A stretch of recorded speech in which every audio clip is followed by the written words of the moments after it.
दास विषयाचा झाला, सुखा समाधानाला आचवला।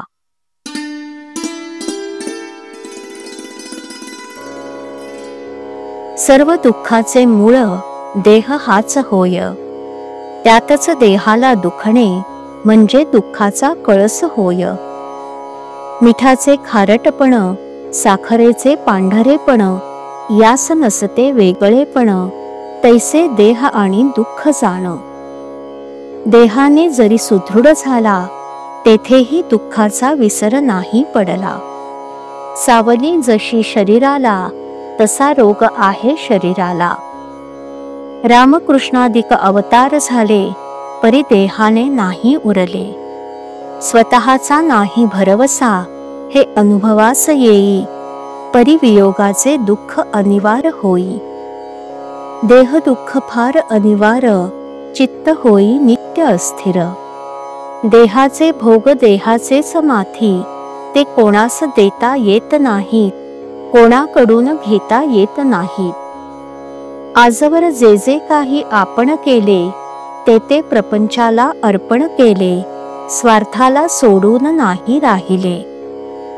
अधिकार, संतती, संपत्ती, लौकिक व्यवहार, जनप्रीती, या सर्वांचे मूळ नाही स्वार्थापरते, अखेर दुःखालाच कारण होते।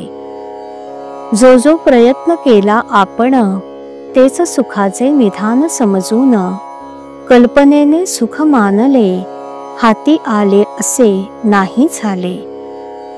ज्याचे करावे बहुत भारी, थोडे चुकता उलट गुरुगुरी, ऐसे स्वार्थपूर्ण आहे जन, हे ओळखून वागावे आपण। प्रपंचात आसक्ती ठेवणे, म्हणजे जणू अग्नीला कवटाळणे। म्हणून आजवर खटाटोप बहुत केला, परी कामाला नाही आला। विषयातून शोधून काढले काही, दुःखाशिवाय दुसरे निघणारच नाही। म्हणून प्रपंचाने सुखी झाला, ऐसा न कोणी ऐकिला वा देखिला। ज्याची धरावी आस, त्याचे बनावे लागे दास। दास विषयाचा झाला, तो सुखा समाधानाला आचवला।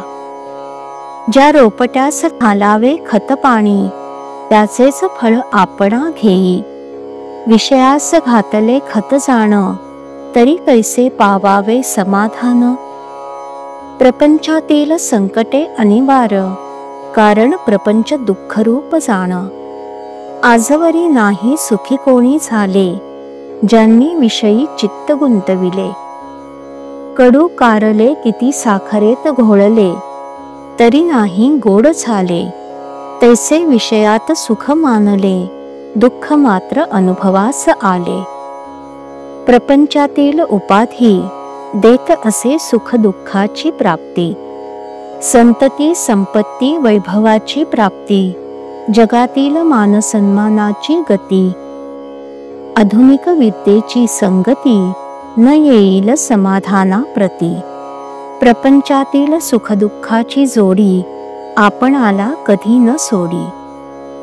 नामातच जो राहिला, नामा परता आठव नाही ज्याला, परमात्मा तारतो त्याला, हाच पुराणीचा दाखला। श्रीराम।